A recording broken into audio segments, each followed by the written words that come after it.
there is such a payoff for just being a woman online and showing a little bit of cleavage and not being fat. There is such an extreme payoff that anything you do online, we have to assume that you ran the numbers and you were like, okay, I'm not that type of girl, but if I show a little bit of boob meat, I can sell this or I could get followers.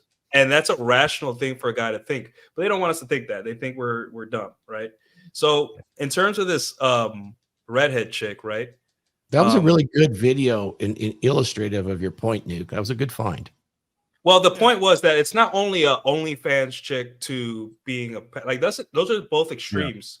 You know, that's that's why we use that example. But it's every average chick goes through this phase. Yeah. It's like if they don't lock a dude down by 28, 29, they start, you know, the hamster starts running and they start reading female empowerment content and even write it sometimes. And it's just like, hey, it's like Dalrock says, let me see if I can pull it up in this other article. This is why you will never see a female red pill where it's like, what can women do to improve their lives? Nope, it's all men's fault.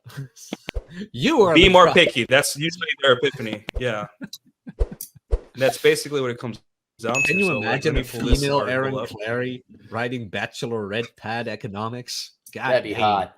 God, could you imagine? Yeah, but a redhead who's a libertarian. Look, shit. The only gender swap this panel could handle is me, okay? I would be the hottest of all of you. It's like, let's be honest here. Not Cappy. And who's gay? All right, hang on, before we go on, could you imagine Ryan's female equivalent equally acerbic and just like cynical and just no emotion whatsoever, just stating out pure scientific clinical facts? That wouldn't be hot at all. That would be hot at all as a chick. Can you imagine the shit test? You wouldn't even know that we're coming. It's like, what? Yeah, I like my manosphere female influencers to not know anything and just look hot. That's all I care about. Like, oh, that's so cute. You think you discovered fire? Great. We just discovered transistors and electricity. You're catching up. Steam engine, nice. Nuclear power. Hello. Exactly. So we have a quote here by Dalrock. Where was it? I just lost it. Damn. No, it's right here.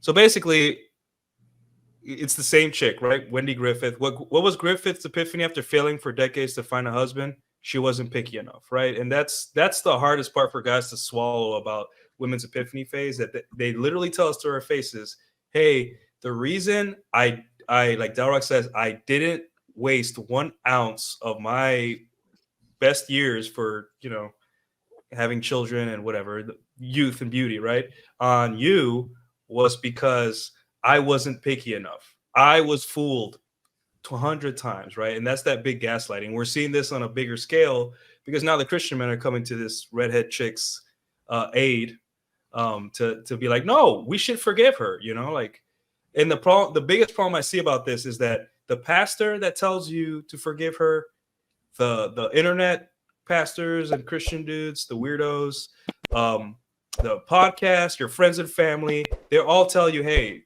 forgive women like that and marry them. But the person that has to pay the price for when things don't work out is you, which is very important. You have to educate yourself because you are the bottom of the totem pole of concern for these women, right? The guy that engages and the naive guys that say, hey, she's changed. I'm just going to date her. So, yeah. So, John, I want to ask you a question. What would you tell your son? You have a son, right? You have 2 kids. Yep, right? I got a couple boys.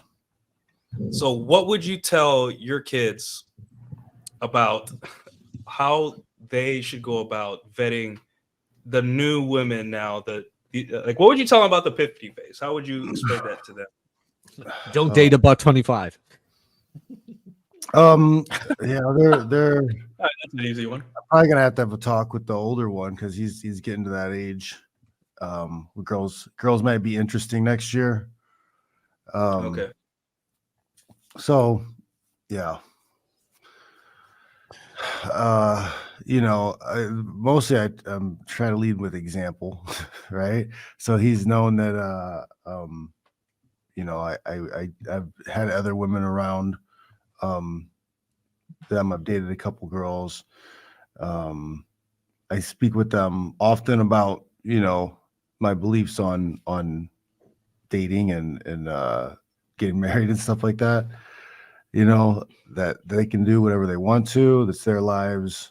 You know, I kind of put that onto them that they're not going to be bound by anything. I don't want to force them into any way of thinking, but you know, I definitely give them my opinion on things. And my point of view.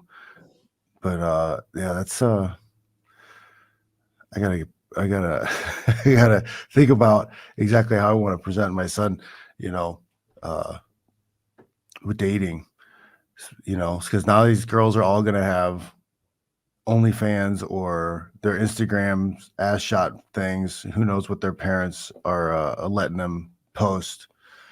I've had talks with them about, you know, not don't take pictures of your ass on somebody's phone, or have your friends take pictures of privates and send them on phone as a joke, because that's child porn now. You guys get arrested for that. Yeah. You know, like little stupid shit that you think a little boy wouldn't even think about. You know, I'm gonna take a picture of my ass and send it because that's funny.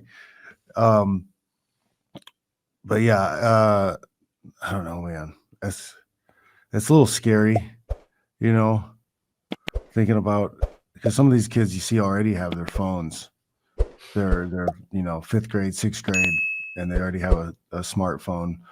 It's I don't even want to get them a iPhone. I want to get them a flip phone at first so he can just call and text. But you got kids that have had their smartphones and have been watching porn maybe for years, you know, when he goes into junior high. So there's a lot of issues with that, but I think